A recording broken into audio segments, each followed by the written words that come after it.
이 밤에 우리 예수님처럼 기도하는 삶이라는 제목으로 함께 하나님 말씀을 상고하고자 합니다. 제가 올해 36인데 보기보다는 나이가 그렇길 바랍니다. 네, 36인데 내년이면 37이 돼요. 제가 30이 되면서, 즉 30이 되면서 이전까지는 안 했던 한 가지 생각을 종종 하게 됩니다. 30이 되던 해에 처음 그 생각을 했는데 이런 생각입니다. 여러분들도 혹시 하셨는지 모르겠는데 예수님이 이 땅에서 사역을 시작하신 게 30세쯤이라고 합니다. 그러니까 예수님이 30세부터 아마 33세까지 사역을 하신 것 같은데 나는 30살 때 도대체 무엇을 했나? 제가 30살 때 처음으로 저 스스로 교육부서 하나를 맡아서 사역을 시작을 했습니다. 고등부였는데 이제 사역을 처음 시작하면서 예수님을 그때 많이 생각을 했어요. 예수님도 이제 공생의 사역을 시작하셨는데 나는 과연 예수님의 그 모습을 닮아가고 있는가? 이런 생각을 했습니다. 저는 이제 예수님이 살아가신 적이 없는 36의 삶을 살아가고 있는데 과연 예수님께서 36이셨다라면 어떻게 살아가셨을까? 이런 생각들을 종종 합니다.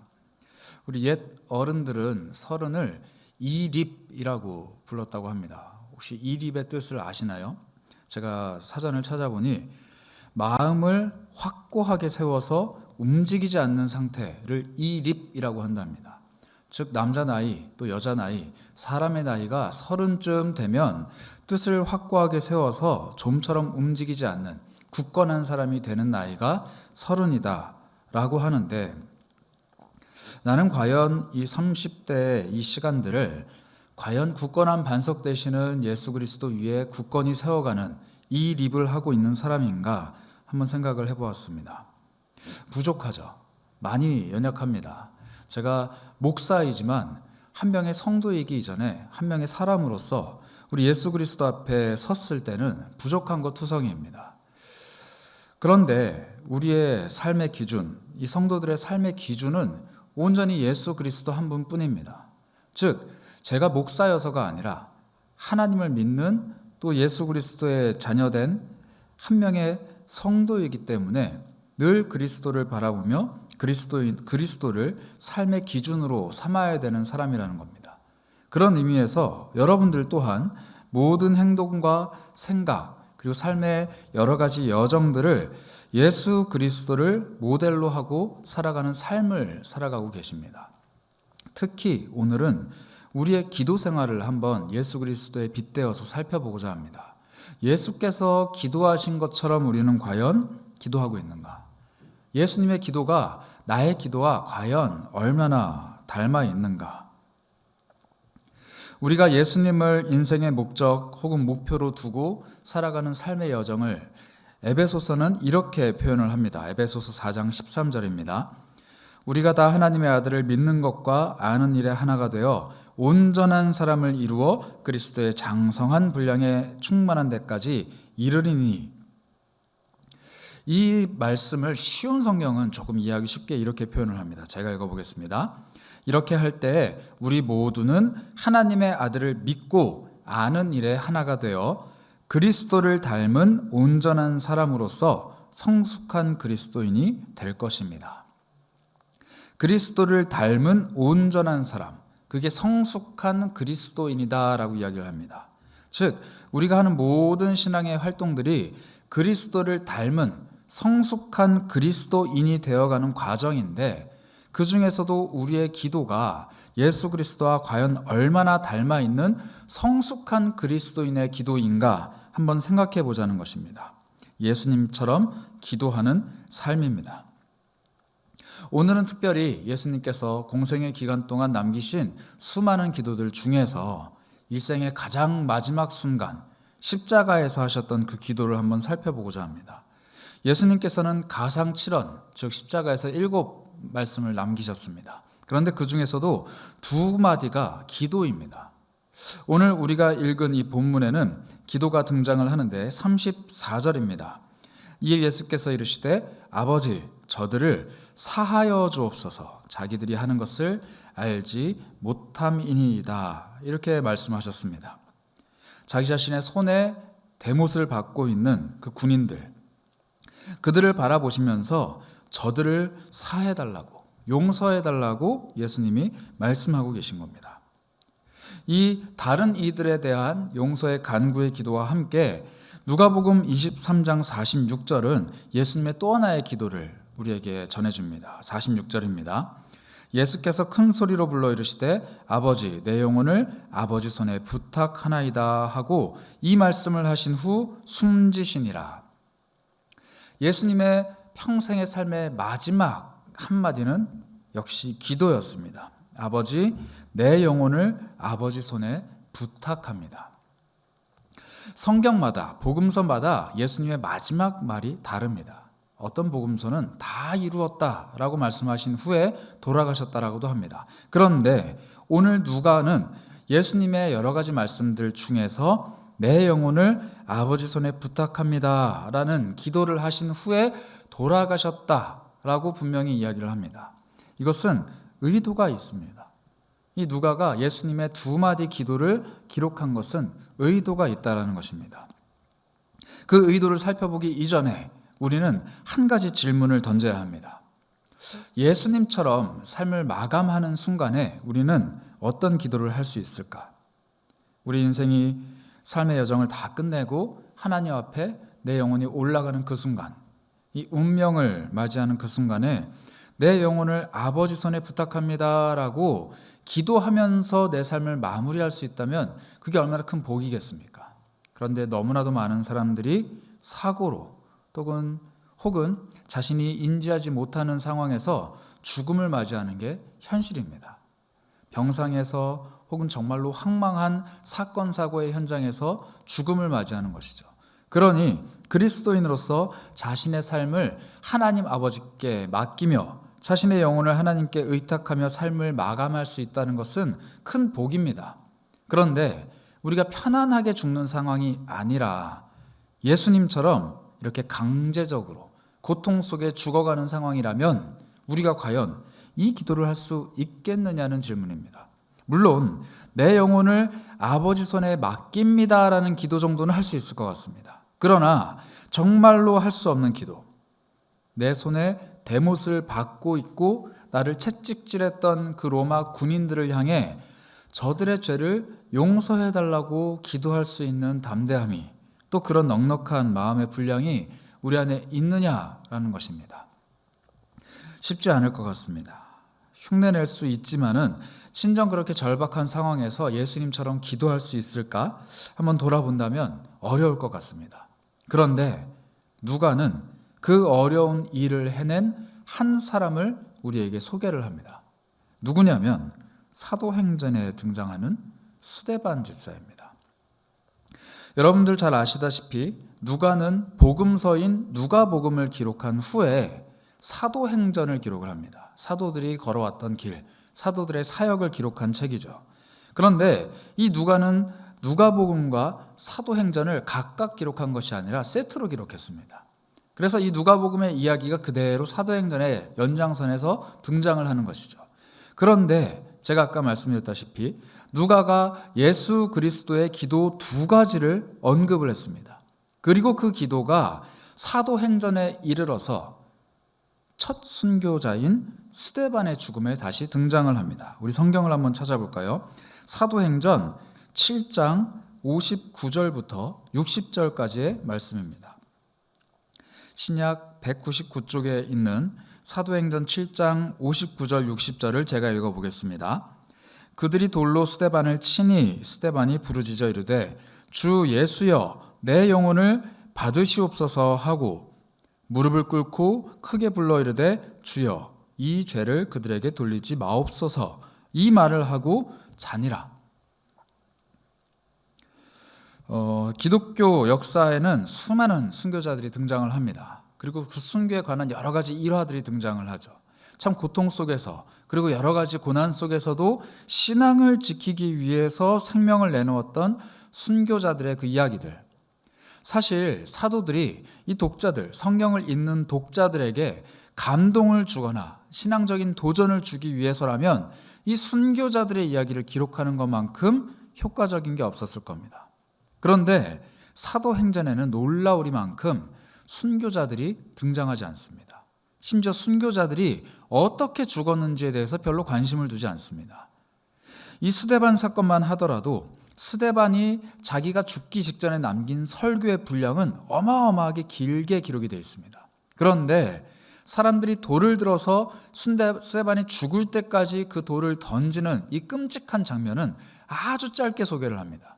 오히려 그들을 향해 기도하는 이 스데반의 기도 두 마디를 더 길게 기록을 합니다. 즉 누가는 순교자들이 얼마나 고통스럽게 죽었는지, 그리고 그 죽음 앞에서 얼마나 자신의 신앙을 의연하게 지켰는지에 관심을 두는 게 아니라 그것보다도 그들이 믿었던 신앙, 그들이 고백했던 예수 그리스도, 그리고 그들이 남겼던 기도에 대해서 우리에게 전해준다는 것입니다. 방금 저희가 읽은 이 사도행전 7장 59절에는 이런 기도가 나옵니다. 주 예수여 내 영혼을 받으시옵소서. 이 기도는 우리가 방금 살펴보았던 누가복음 23장 46절에 등장하는 예수 그리스도의 기도와 너무나도 유사합니다. 아버지께 내 영혼을 맡깁니다 라고 기도하셨던 그 예수 그리스도처럼 이 스데반도 자신의 영혼을 주 예수께 맡기고 있습니다. 60절에 등장하는 또 한 번의 기도, 주여 이 죄를 그들에게 돌리지 마옵소서. 자신에게 돌을 들어서 죽이려고 하는 그 사람들을 용서해달라는 이 용서의 간구가 누가복음 23장 34절에 예수 그리스도의 그 기도와 너무나도 유사하다는 것입니다. 즉 누가는 예수님의 죽음을 기록하면서 두 가지 기도를 기록하였듯이 스데반의 죽음을 기록하면서 동시에 두 가지의 기도를 기록하고 있습니다. 이 두 가지 죽음은 너무나도 유사한 죽음입니다.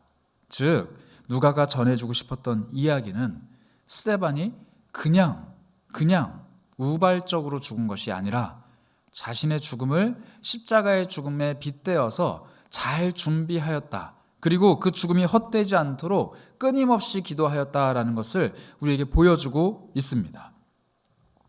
자, 그렇다면 우리도 이 스데반처럼 예수 그리스도의 죽음과 유사한 죽음을 살아갔던 스데반처럼 죽어야 한다는 뜻일까요? 우리 모두가 돌에 맞아 순교하고 선교지에 가서 고생을 하고 자신의 생명을 내놓아야 하는 사람들일까요? 특별히 우리를 남북이 분단되어 있는 이 지구상의 유일한 분단 국가에 태어나게 하신 이유가 북한에 가서 순교하라고, 북녘의 동포들에게 복음을 전하다 순교하라는 그 단 한 가지 이유만을 놓고 우리를 이 땅에 태어나게 하셨을까요? 그것은 아닐 겁니다.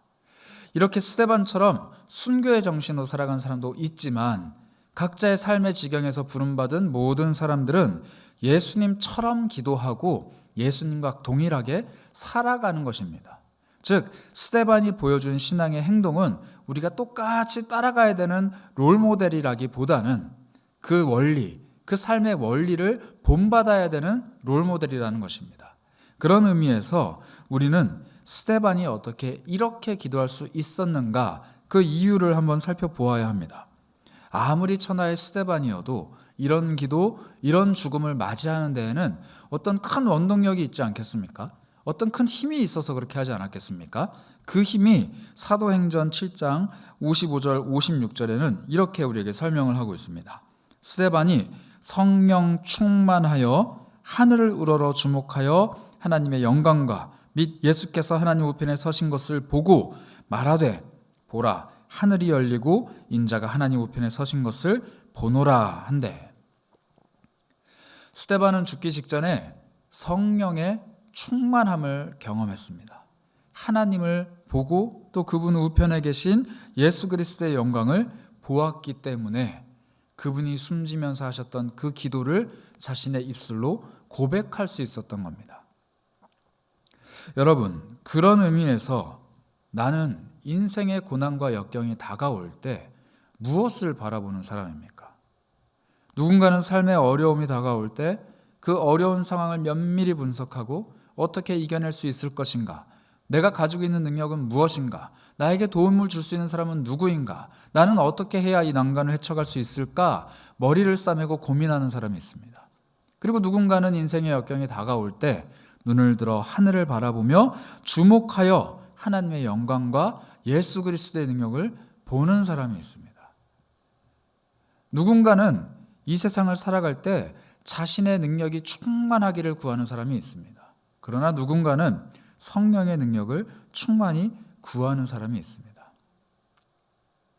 우리가 아무리 인생의 고난을 맞이한다고 한들 이 스데반 집사가 맞이했던 순교의 상황만큼 절박한 상황을 맞이할 수 있을까요? 혹여나 그런 상황을 맞이했다고 한들 예수님께서 십자가에서 맞이하신 그 절박한 상황을 우리가 경험할 수 있을까요? 왜냐하면 이 스데반 집사는 죽는 그 순간에도 하나님의 영광을 보고 하나님이 자기를 돌보신다라는 사실을 바라보았습니다. 그러나 예수님께서는 그마저도 없었습니다. 십자가에서 예수님이 탄식하셨어요. 어찌하여 나를 버리셨나이까? 스데반 집사는 죽는 순간에도 자신과 함께 하시는 하나님에 대한 확신을 가질 수 있었지만 예수님은 돌아가시는 그 순간에 하나님이 나를 버리셨다라는 이 절박한 심정을 안고 돌아가셨습니다. 이러한 상황은 우리가 감히 겪을 수 없는 상황입니다. 왜냐하면 하나님은 예수 그리스도는 버리셨지만 우리는 절대 결단코 버리지 않겠다 약속하셨기 때문입니다. 예수를 버리신 하나님께서 우리를 꽉 붙들고 계시기 때문에 아무리 어려운 상황이 올지라도 하나님은 우리를 여전히 붙들고 계십니다. 그 하나님의 영광, 그리고 버림받았으나 다시 살아나시고 죽음에서 부활하신 예수 그리스도의 능력이 하나님 우편에 계신 것입니다. 인생의 어려움을 맞이할 때, 삶의 곤고와 육신의 연약함이 우리를 휘감을 때 우리는 성령의 충만을 의지해야 됩니다. 성령의 충만이 우리의 눈을 뜨게 하고 우리가 하나님을 바라보게 하고 예수 그리스도의 능력을 주목하게 합니다. 성령의 충만은 우리에게 방언의 은사를 가져다 주거나 병을 고쳐주거나 우리의 삶에 뜨거운 무언가를 베풀어 주기보다는 어려운 순간에도 하나님을 잃어버리지 않는 확고한 신앙을 베풀어 주는 것이 바로 성령의 충만입니다. 그 성령의 충만함이 오늘 우리에게 있어야겠습니다. 그때 우리는 예수님처럼 기도할 수 있는 것입니다. 성령님이 누구십니까? 예수 그리스도의 영이십니다. 예수님의 영이 내 속에 충만해 있는데 내가 기도하는 그 기도가 예수님과 관계없는 것이 될 수 있을까요? 예수님의 영이 내 안에 충만한데 내 입에서 나오는 말들이 예수와 상관없는 이야기가 될 수 있을까요? 예수님의 영이 내 안에 충만한데 그 속에 담은 내 뜻이 하나님과 상관없는, 예수님과는 전혀 상관없는 것이 될 수 있겠냐는 말씀입니다. 그러니 내 속에서 나오는 것들이 예수와 상관없는 것들이라면 내 속에는 지금 성령이 충만하시지 않는다라는 뜻이기도 합니다. 그러니 우리는 날마다 예수의 영이신 성령이 내 속에 충만하기를 구해야 합니다.